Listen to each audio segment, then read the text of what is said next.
Let's look at IT governance. Well, IT governance has been described as the framework that provides a formal structure for organizations to ensure IT investment supports the business objectives. It's managing how organizations are run to promote transparency and accountability in all business operations. So IT governance guides the entire IT decision-making process, including evaluating, the selection, the prioritizing of IT investments, implementing, managing resources, and of course, measuring an initiative whilst it's in progress. So if we start with confidentiality, this refers to the steps that are made by the organization to keep its data private or hidden. And in practice, it involves limiting data access to prevent unauthorized disclosure. It's on a need-to-know basis. There are rules. There's a classification system that's put in place.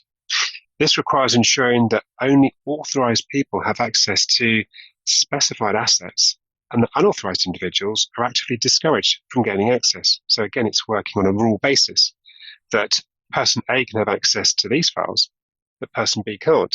But what person B can access, person A can't access. So it's all done via a rule base, looking at the classification of the data.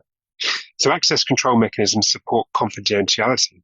Of course, this could include access control through some form of cryptography, which would be encryption. It could also be through the means of passwords or permissions, or today, in respect to passwords, we're seeing that slowly being replaced through biometrics.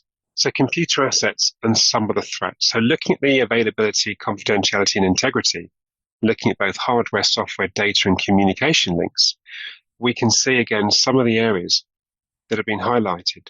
So under availability for hardware, we're seeing equipment that's stolen or disabled, thus denying a service.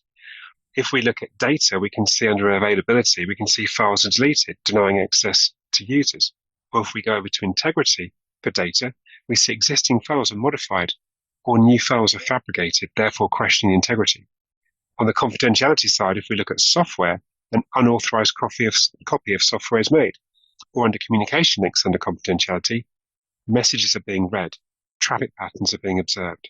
So these are all the areas that have been highlighted, typically under a risk management assessment, to say, in terms of the risks to the availability of our hardware and the integrity, these are the areas that have been highlighted.